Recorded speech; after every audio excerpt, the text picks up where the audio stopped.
It's time for your daily LSU baseball update with Musso at the box. Now, Matt Musso. Welcome in another edition of Musso at the box, off and running. Let's see, we are now 17 days away from opening day. First pitch at the box, of course, Valentine's Day at 2 p.m. First pitch, that'll be against Purdue Fort Wayne, first of three against Purdue Fort Wayne to open the season for LSU. Obviously, on our previous show, we recapped the final scrimmage of the weekend for LSU. That was on Sunday. So now we kind of turn the page until they hit the field again for their controlled scrimmages. That, of course, be later in the week. And we start to dive in a little bit more to the team itself. Yeah, kind of. There's a lot of aspects of this baseball team that we could talk about. And we will get to all of them. I mean, even on Monday's show, we hinted at the outfield battle, the infield battle, the battle at catcher, all of those things. For me, could we have a surface level conversation about that right now? Sure. But I'd rather get eyes on the changes and the, guys in different positions a little bit more before we kind of go in depth on that. So that'll be later, but that's something that we absolutely have to talk about. Chase Shores is coming back. That's a huge storyline that we haven't touched on yet. Partly because I've seen Chase Shores pitch one time, and that was in the fall.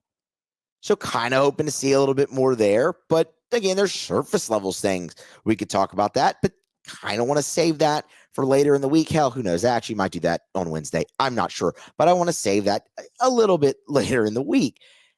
There's obviously starting pitching roles. What is the rotation potentially going to look like? That's a conversation we have to have. Jay Johnson talked about it a little bit when he met with the media on Friday to open up preseason camp. There's 8 guys that they're wanting to stretch out, and that means different things. Not 8 guys they want to have be starters. 8 guys they probably feel pretty good about it. We still have to meet all the new freshmen. We still have to meet all the new transfers and go through that whole aspect. There's a lot to do in these next 17 days before LSU actually toes the rubber, takes the field, and throws the first pitch. But what I want to do today, in terms of big picture, is the coaching staff. That's always going to be a hot button issue. And quite honestly, in now 3 seasons at LSU, going into 4, Jay has done a very tremendous job of hiring coaches. You need no other evidence of that than the guys who have left for head coaching jobs after 1 year in Baton Rouge. There's been plenty of them. But it's because of that. It's because of Jason Kelly spending 2022 with LSU as the pitching coach and then getting an opportunity to be the head coach at Washington, taking that opportunity. Now, incidentally, back in the SEC as the pitching coach at A&M. But that's neither here nor there, at least not until midseason when the Tigers face the Aggies. Dan Fitzgerald being at LSU for 1 season and then getting the head coaching job at Kansas. Wes Johnson being at LSU for 1 season and getting a head coaching job in the SEC at Georgia and having really, really good success last season until in his first year until they ran into NC State in the postseason. It's things like that that show you, yeah, he's been really, really good at this. That's a strength for Jay Johnson. But what that's also caused is a lot of turnover. And for good reason, right? For good reason. So this year, they finally have the continuity that they're looking for. And I think that's huge for a couple different reasons. And that's what I really want to talk about here today. So smash the like if you have not already. Get subscribed if you have not already on the YouTube channel, as well as on your favorite podcast app. Just search Musso at the Box. Obviously, take us with you wherever you go. That is greatly appreciated and very important. Continue to leave your comments. Love that as well on social media or on YouTube, anywhere you can. Always looking for the chance to interact. Obviously, follow me on those social medias. They're scrolling on your screen below. And let's go ahead and let's get started. So, staff continuity. And we just talked about it. The turnover that you've had in really 3 years under Jay Johnson has been immense, and it's not a bad thing. And I'm about to play you a clip from Jay, and that's kind of how he starts. He starts about talking about the guys that have left and now into year 4, finally coming back with the same staff. So Jay Johnson, this was very early in his press conference. This was in his opening statement that he brought this up unsolicited. This was not an asked question. This is something that he thought important enough to bring up. So here was Jay Johnson on the turnover that they've had, and now the staff continuity that they finally have heading into year 4 in Baton Rouge. Very happy for those guys that have been here and have gotten to do that. But having a pretty much stable staff, for a second year, really for the first time, I think our players will benefit from that. And when you have as much transition as we have with our roster, with as many guys going to professional baseball as we have, I think this was a really good year to have some, staff continuity. So that's interesting for a couple different reasons. Because I think when you hear staff continuity, the first thing you're going to think of when you hear that quote from Jay as well, talking about staff continuity and saying with as many, it's good for the players and all the transfers that we brought in and things of that nature. And you might think, well, wait a minute, why? Right? You talked about all the players that left for professional baseball, and it was a lot again for LSU. Y'all, 8 pitchers alone. 8 pitchers alone left LSU last season for professional baseball. You bring in the number 1 ranked portal class in the country, but a heavy portal class. These are all new players. They're dealing with these coaches for the very first time. How does the continuity there help those guys? And it's a great question, honestly, because it's still a new voice for those players, right? That's when we all think of keeping the staff together, we think of it in terms of, man, that's going to be great for the returning players because they have the same coach in there. It's the same voice. It's the same approach. It's another year working with this guy to help develop you, because everyone that Jay has on staff is great developers of talent, and you're bringing in all these new guys. Here's the way I would look at this and say, this is why it's a good thing, even for the incoming players who, yes, this will be a new voice for. And I'll take it in kind of another direction in terms of why this is just great as a whole for LSU. Start looking at the staff. And you see that continuity was already kind of starting to build. And there's really been 2 missing pieces. Stick with me. Josh Jordan joined LSU in the summer of 2022 when they got him from Duke. And that has been a fantastic hire in recruiting. I mean, that's this guy's an assistant coach, works with catchers, some infield, and is the recruiting coordinator. And he is just as tireless of a recruiter as Jay Johnson. And if you pair those two together, you end up with the type of recruiting classes that LSU has brought in, not just from the high school ranks, but from the transfer portal ranks. And you get guys like William Schmidt, Derek Curiel to bypass the draft and come to campus. And yes, there's NIL and things of that involved there too. But you get all of that in one. And then, yes, there's the on-field part for him, working with catchers, working with the infield and things of that nature. But he's also been here now going into year 3. He's been here 2 years. So he hasn't gone anywhere. Continuity's been there for him. Obviously, there's Mark Wanaka, who has been with Jay Johnson, I think, since 2014 on his staffs. There's great continuity there. He's been here now going into his 4th year, obviously, at LSU, and, has worked now side by side with Jay and with Josh Jordan now for 2 seasons there, going into his 3rd with Jordan. So that's good staff continuity. That's been there. You look at Jamie Tutko, and he's a very important part of what LSU does from a coaching standpoint when it comes to player development, also the video work, That's huge. Jamie Tutko was brought to LSU under the previous regime by Paul Maneri. He was appointed at LSU in 2016. Upon Jay Johnson's arrival prior to the 22 season, he was immediately elevated for the third time throughout his tenure at LSU. So there's been plenty of continuity there, and Jay has talked plenty on the record of how much he trusts Jamie Tutko. So what are the missing pieces there? Well, one of them is pitching coach, obviously, and having Nate Yeskie back is massive. I know everybody wanted his head on a platter halfway through his first season at LSU, which was ridiculous. It just was. And we had a whole episode on that at that time, halfway through, and it worked out okay.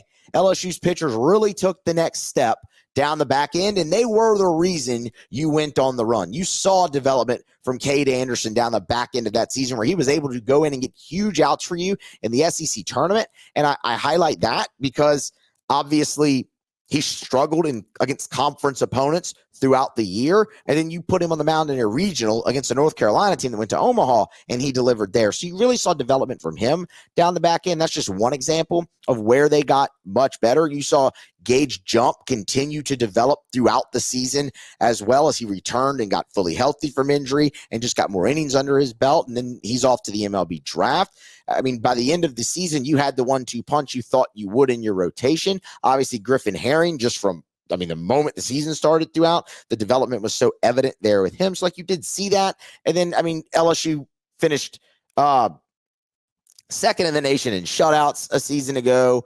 They finished top 10 in strikeouts per top 5 in strikeouts per 9.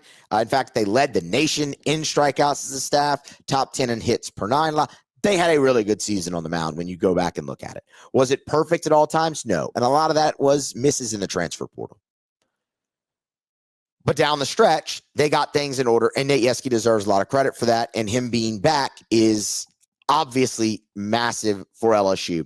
And Jay Johnson talked about that in his media availability to open up the preseason and really focused on the flow of the pitching staff being a lot better. The relationships already being built, and that's working. And he also referenced year 2 at Arizona. Jay got a second year at Arizona with Nate Yeskie, and that's when they ended up going to Omaha. We all know that first season they were together out there in Tucson, got cut short because of COVID. But in that time, Nate Yeskie had already chopped the team ERA in half, and they just built on that and ended up in Omaha together in their second year.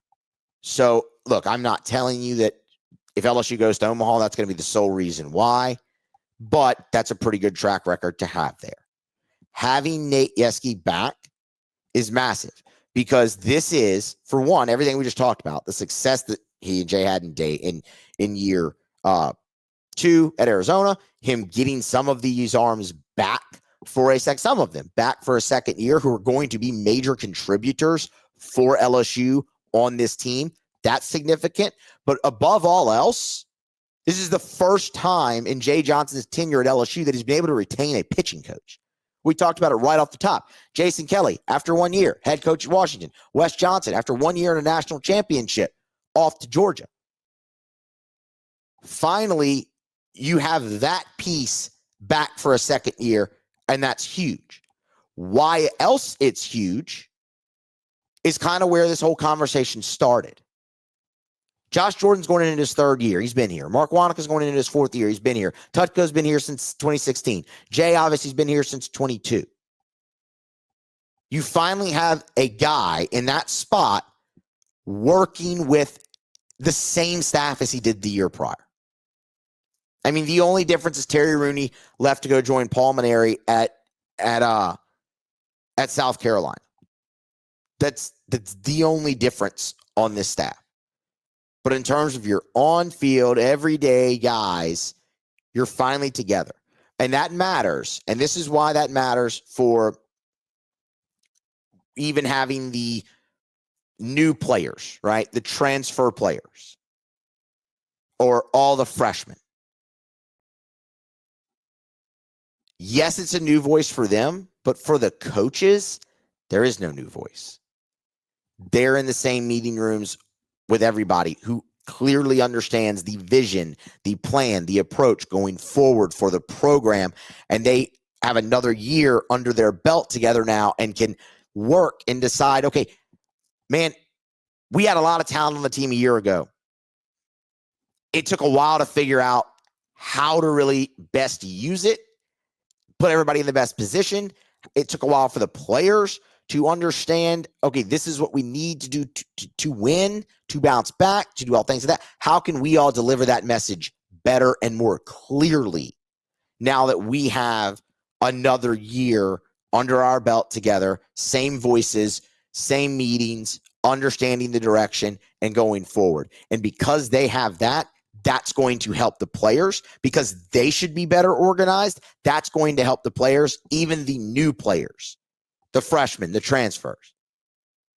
That's the way I look at that is, okay, it can help them that way. And in turn, that's just a great thing for LSU.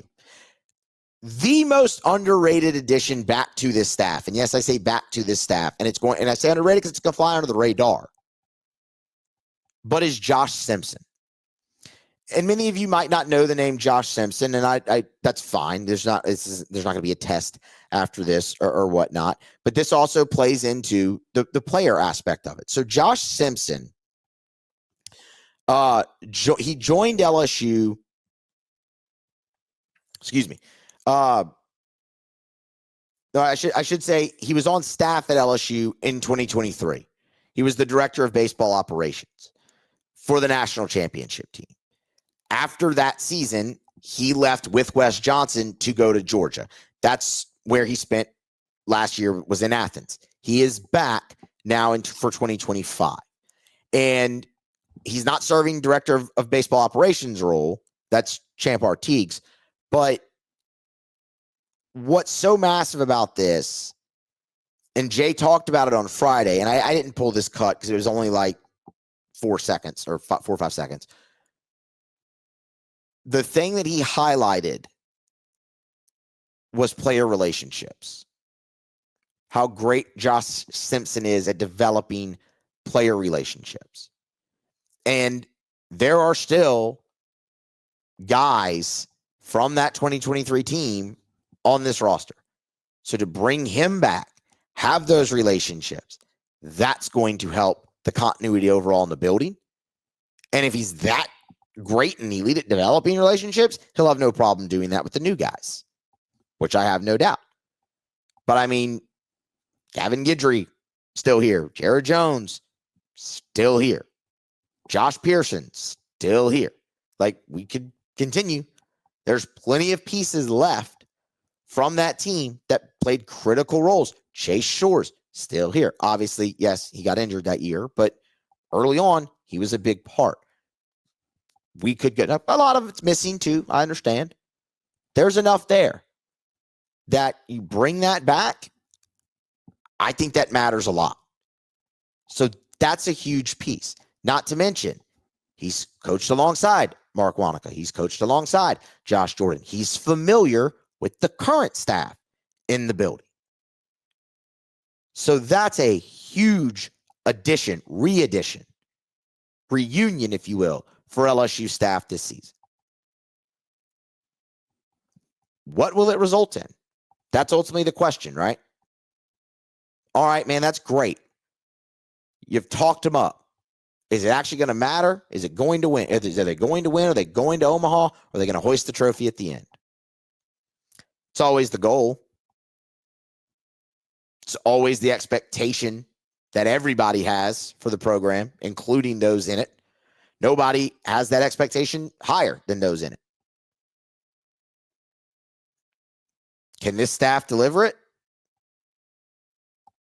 Yeah, I think that they can. I really believe that. But,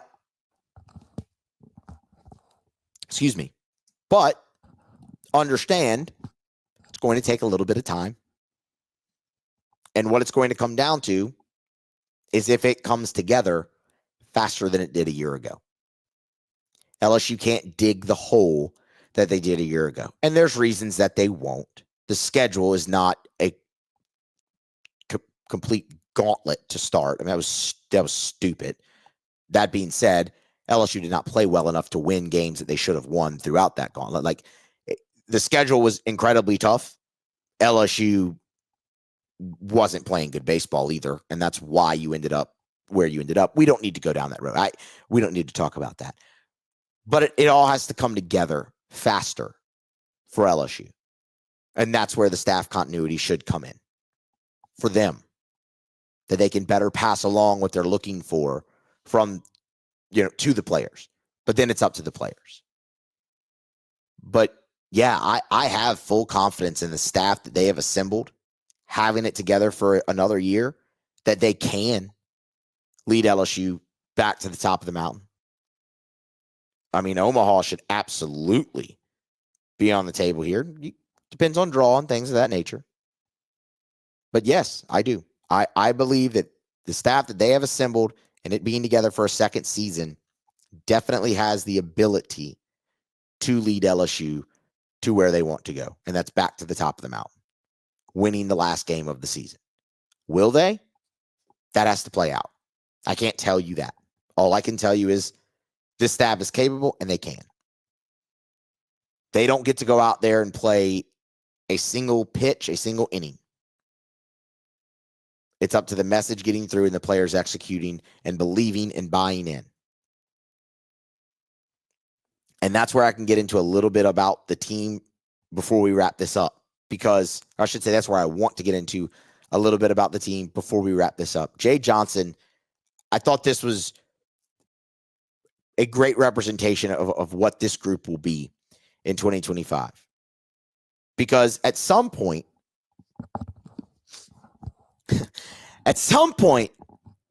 through every season, and it drives me freaking nuts.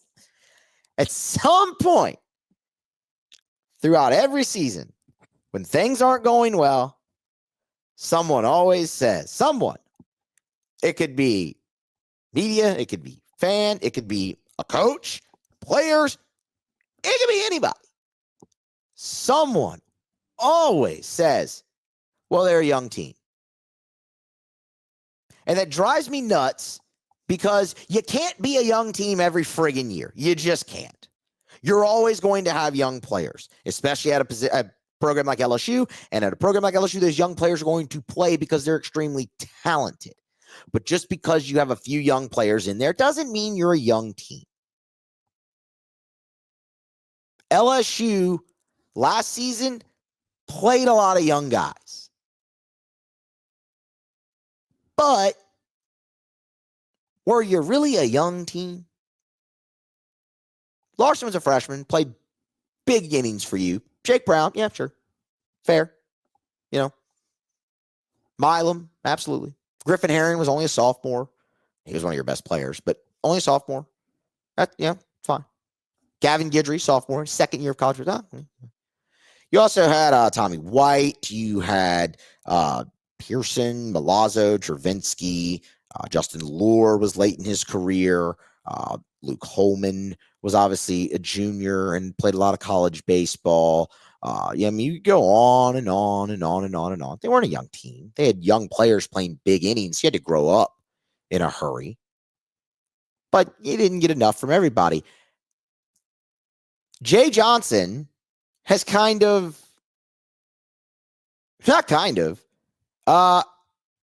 don't want to hear it once this year from anybody because Jay Johnson kind of nipped that in the bud on the opening day of preseason practice. I don't know that we're a young team, but we're a very new team. We have 12 players that actually played in a game for us last year in 2024. And that doesn't feel like a high number to me. So when you think about all that new, I'm excited, to put the collective group together, get all in one dugout instead of splitting in scrimmages and compete together. I don't know that we're a young team. We're a new team. Okay, so now I don't want to hear it from anybody. Oh, they're young. No, to hell with that. He said before they even started preseason practice, we're a new team. So that's what we'll go with. We're a new team. And I'm fine with that. That's where I say it has to come together faster than it did a year ago. I think that's a great synopsis. They're a new team. Only 12 players played in a game for you in 2024. And Jay says he doesn't think that's a big number. And he's right. It's not. That's not a big number, especially considering when you look at last year, what LSU did kind of have coming back, even losing 13 players to professional baseball after the national championship season. You had a lot of guys, though, that played for you, and you looked really strong on the mound. Why I don't think the 12 is a bad thing. Look at who they are. Here are your 12. Stephen Milam, Jake Brown, Gavin Guidry, Michael Braswell, Josh Pearson. So that's 5 right there. Ethan Fry makes 6. Jared Jones makes 7. Cade Woods makes 8. Jaden Newt would make 9. Cade Anderson would make 10. Almost lost count there. That would have been bad.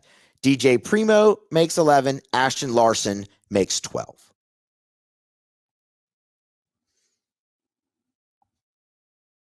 You kind of see where I'm going with that already? Stephen Milam played in 63 games, started 60 of them, hit 326 as a freshman, and damn near cracked double-digit homers. That is a veteran coming back as a sophomore. That is in that mode of a Jared Jones last season or a Griffin Herring last season. Michael Braswell played in 64 games, started all 64 of them, hit 311, came up with some massive at-bats down the stretch. Okay, that guy's going to be back out there for you providing leadership and a veteran presence. Jared Jones started all 66 games you played last year. Ashton Larson, 53 games, 40 starts. Josh Pearson started 52 games, played in 60. He's back. Jake Brown played in 56 games with 21 starts.